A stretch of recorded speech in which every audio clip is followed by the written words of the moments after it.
जी रफक साहब, कैसे हैं आप? खैरियत से हैं? जी अल्हम्दुलिल्लाह नदीम साहब, बहुत शुक्रिया।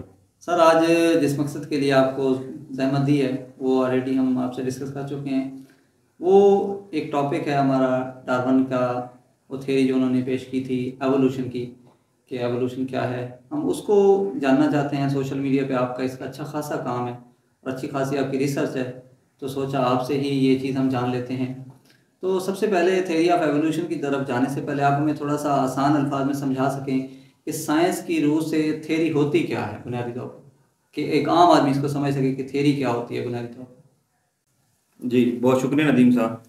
अच्छा, जब हम देखते हैं कि आम ज़बान के अंदर जो लफ्ज़ थेरी है उसका जो मतलब निकाला जाता है, या हम जो इसको समझते हैं, जिसको साइंस के अंदर उसका वो मतलब नहीं लिया जाता। जब हम आम रोज़मर्रा गुफ्तगू के अंदर लफ्ज़ थेरी इस्तेमाल करते हैं तो उससे मुराद हमारी ये होती है कि ये हमारा एक क्यास है या कोई ख्याल है जिसके पीछे कोई ठोस शवाहिद नहीं है। मसलन आप कह सकते हैं कि कोई हालिया वाक़या पेश आया है और आप कहते हैं कि इसके मुतालिक मेरी थ्योरी ये है। तो यानी वो आपका महज एक ख्याल होता है जिसके पीछे आपके पास कोई ठोस शवाहिद मौजूद नहीं होते। ठीक है। तो बाज़ औक़ात लोग जो गलती करते हैं कि जब हम साइंस में लफ्ज़ थ्योरी पढ़ते हैं या सुनते हैं तो उससे भी यही मुराद ली जाती है कि ये भी एक कोई मफरूज़ा है या ख्याल है जिसके कोई ठोस हमारे पास शवाहिद नहीं है। जबकि साइंस में जो थ्योरी होती है वो सबसे, आप यूँ कह लें कि सबसे जो बुलंद मकाम की चीज़ है वो थ्योरी है साइंस के अंदर। ठीक है। थ्योरी होती क्या है? थ्योरी बेसिकली जो है, साइंटिफिक थ्योरी जो है वो बहुत सारे हम आहंग जामे जो है बयानात का एक मजमूआ होती है, ठीक है। जो कि किसी नेचुरल एस्पेक्ट या बहुत सारे एस्पेक्ट्स को वाजे करती है, उनकी वजाहत देती है।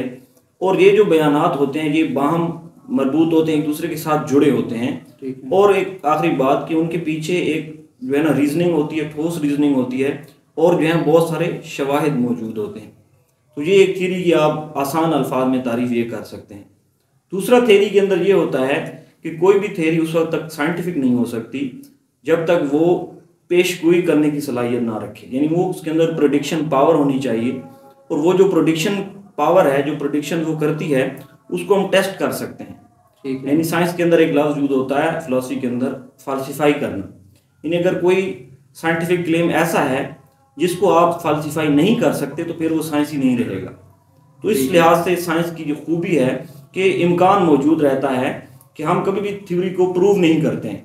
बाद ठीक लोग है। ये भी गलती करते हैं कि थ्योरी जो प्रूव होती है तो वो लॉ बन जाती है। ये भी एक गलती है कि थ्योरी जो है वो कभी भी लॉ नहीं बनती है, बल्कि लॉ और थ्योरी जो है वो दो अलग अलग चीज़ें हैं। तो हमें सिर्फ लॉ जो है वो ये बताएगा कि दो जो मिकदारें हैं उनका आपस में क्या ताल्लुक है। ठीक है। वो वन लाइनर होगा, टू लाइनर होगा।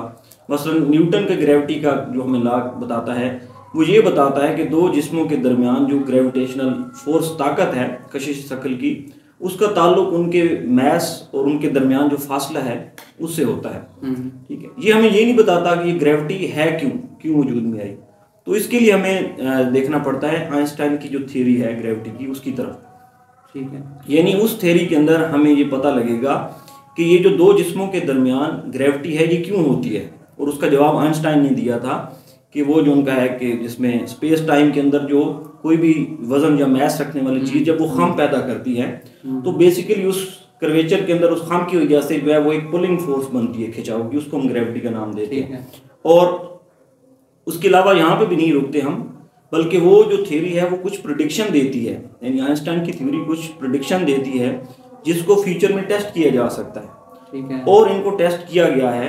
यानी आप खुद जो है ना सर्च कर सकते हैं, पढ़ सकते हैं कि किस तरह न्यूटन की जो थ्योरी थी उसको बाद के लोगों ने कंफर्म किया, और आज तक हम उसकी कंफर्मेशन करते आ रहे हैं। तो एक अच्छी थ्योरी वो होती है जो कि बहुत सारे फैक्ट्स की वजाहत करे, ठीक है। और उसकी जो मफरूज़े हैं उसके अंदर वो बार बार टेस्ट किए जाएं और मजबूत जो है ना उनके पीछे शवाहिद हों।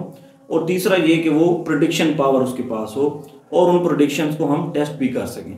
तो जो थ्योरी इन टेस्ट के ऊपर जो है ना एक लंबे वक्त के लिए पूरा उतरती है, हम कहते हैं कि वो एक कामयाब थ्योरी है। इसके अंदर बहुत सारी थ्योरी हैं, जैसे क्वांटम थ्योरी है, थ्योरी ऑफ प्लेट टेक्टोनिक्स है, जर्म थ्योरी है बायोलॉजी के अंदर। तो इन मिसालों से हम गुफ्तगू से आसान लफ्ज़ों में ये समझ सकते हैं कि थ्योरी बेसिकली क्या होती है। जी, ये तो काफ़ी हद तक हमें समझ आ गई है। कि थ्योरी क्या होती है, हमारे नाजरीन को भी इस चीज़ की समझ आ चुकी होगी। तो हमारा सीखने का सिलसिला अभी जारी है। मिलते हैं अपने नेक्स्ट एपिसोड में।